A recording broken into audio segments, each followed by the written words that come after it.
সময়ৰ সদ্ব্যৱহাৰ এই বাক্যশাৰী হয়তো আপোনালোক সকলোৱে শুনিছে।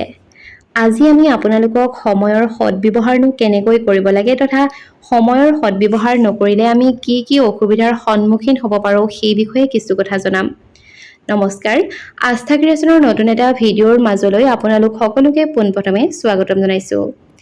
আজি এটা কাহিনী আপোনালোকৰ লগত শ্বেয়াৰ কৰিম। এই কাহিনীটোৰ জৰিয়তে সময়ৰ সদ্ব্যৱহাৰ আপুনি কেনেকৈ কৰিব নাইবা সময়ৰ সদ্ব্যৱহাৰ নকৰিলে আপুনি কি কি বিপদৰ সন্মুখীন হ'ব সেই বিষয়ে জানিব। গতিকে ভিডিঅ'টি স্কিপ নকৰাকৈ শেষলৈকে চাই থাকিব। এসময়ৰ কথা, এখন গাঁৱত এজন বৃদ্ধ ব্ৰাহ্মণে বাস কৰিছিল। বৃদ্ধ ব্ৰাহ্মণজনৰ এজন পুত্ৰ সন্তান আছিল তথা বুঢ়া লোকজনে যিমানেই পৰিশ্ৰম কৰি আছিল তাৰ তুলনাত কিন্তু সেই ল'ৰাজন অৰ্থাৎ তেওঁ পুত্ৰজন একেবাৰে এলেহুৱা আছিল। গতিকে বৃদ্ধ লোকজনৰ খুব বেছি চিন্তা হৈছিল তথা বৃদ্ধ লোকজনে নিজৰ সন্তানৰ কথা ভাবি খুব বেছি চিন্তাত পৰিছিল। দিনে ৰাতি পুত্ৰৰ চিন্তাত সেই লোকজন যেন শুকাই খিনাই যাবলৈ ধৰিছিল।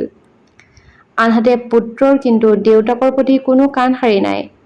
দেউতাক যে বুঢ়া হৈ আহিছে তথা উপাৰ্জন কৰিব নোৱাৰা হৈছে সেয়া ভবাৰ কথাটো দূৰৰে কথা, আনকি সময়ৰ সদ্ব্যৱহাৰৰ বিষয়ে অৰ্থাৎ সময়ৰ বান যে সময়ত নামাৰিলে এদিন সিও দুৰ্ভগীয়া হ'ব সেই কথাবোৰ সেই ল'ৰাজনৰ গাত লগাই নাছিল।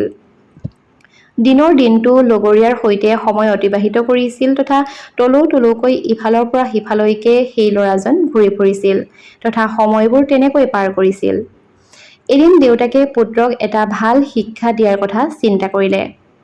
দেউতাকে ভাবিলে, যদিহে সময়ৰ কথা মই ল'ৰাক এতিয়াই নিশিকাওঁ তেনেহ'লে ইচোন এসময়ত মোতকৈও দুৰ্ভগীয়া হৈ পৰিব।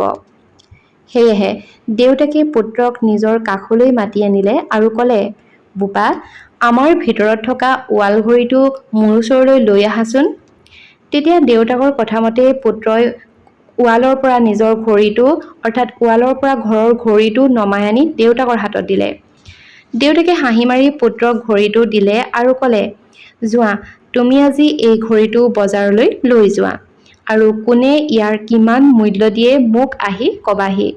অৰ্থাৎ ঘড়ীটো তুমি বেছি দিব নালাগে, অৰ্থাৎ ঘড়ীৰ মূল্যনো কোনে কিমান দিব বিচাৰিছে সেই কথাখিনি আহি মোক ক'বাহি। দেউতাকৰ কথামতেই পুত্ৰ ওলাই গ'ল আৰু ৰাস্তাত যিমান মানুহ পাইছে সকলোকে সেই ঘড়ীটোৰ মূল্য বিচাৰিলে। সকলোৱে নিজৰ মতে ঘড়ীৰ মূল্য ক'লে, অৰ্থাৎ কোনোবাই যদিহে ঘড়ীটো পুৰণা হোৱাৰ কাৰণে ল'ব বিচৰা নাই তাৰ মাজৰে কোনোবাই আকৌ ঘড়ীটো পুৰণা হোৱাৰ কাৰণে দামটো কমাই দিছে। কিছু লোকে ঘড়ীটো বেছি ডাঙৰ বুলি, আন কোনোবাই আকৌ ৰংটো ভাল লগা নাই বুলি ঘড়ীৰ মূল্যৰ কথা 200ৰ পৰা আৰম্ভ কৰি 300, 400, 500 টকালৈকে বৃদ্ধি কৰিছে তথা কমা বঢ়া কৰিছে।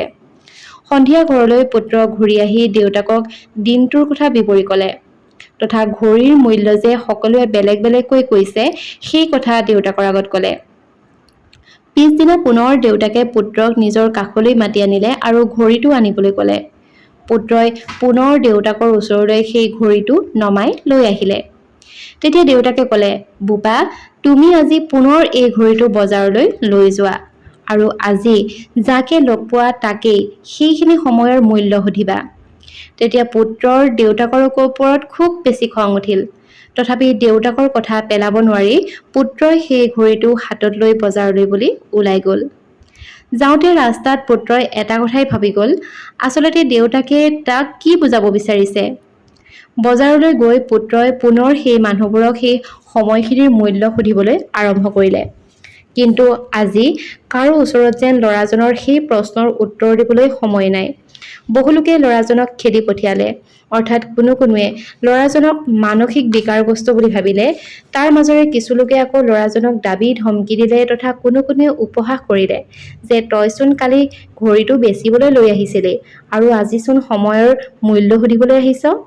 তেনেকৈ ল'ৰাজনে বজাৰৰ আটাইতকৈ ডাঙৰ দোকানখন গৈ পালেগৈ, য'ত নেকি আটাইতকৈ বেছি ভিৰ লাগি আছিল। তাত গৈ ল'ৰাজনে একেটা প্ৰশ্ন কৰাতে মালিকজনে ল'ৰাজনক কাষলৈ মাতি আনিলে, কাৰণ সেই দোকানখনত সেই সময়ত খুব বেছি ভিৰ লাগি আছিল। আৰু ল'ৰাটোৱে যেতিয়া প্ৰশ্নটো কৰিছিল তেতিয়াই সেই প্ৰশ্নৰ উত্তৰ সেই মালিকজনে বুজি পাইছিল। আৰু মালিকজনে ল'ৰাজনক ক'লে, বোপা, তুমি যিটো প্ৰশ্ন কৰিছা ইয়াৰ অৰ্থ সকলোৰে বাবে হয়তো বেলেগ বেলেগ। দিনটোত আমি মাত্ৰ 24 ঘণ্টা পাওঁ আৰু সেই 24 ঘণ্টা দুখীয়া ধনী সকলোৰে কাৰণে সমান। চহৰৰ আটাইতকৈ ধনী তথা চহৰৰ আটাইতকৈ সুখী ব্যক্তিজনেও দিনটোত 24 ঘণ্টাই পায় আৰু একেবাৰে দুখীয়া নিচলাজনেও কিন্তু 24 ঘণ্টাই পায়।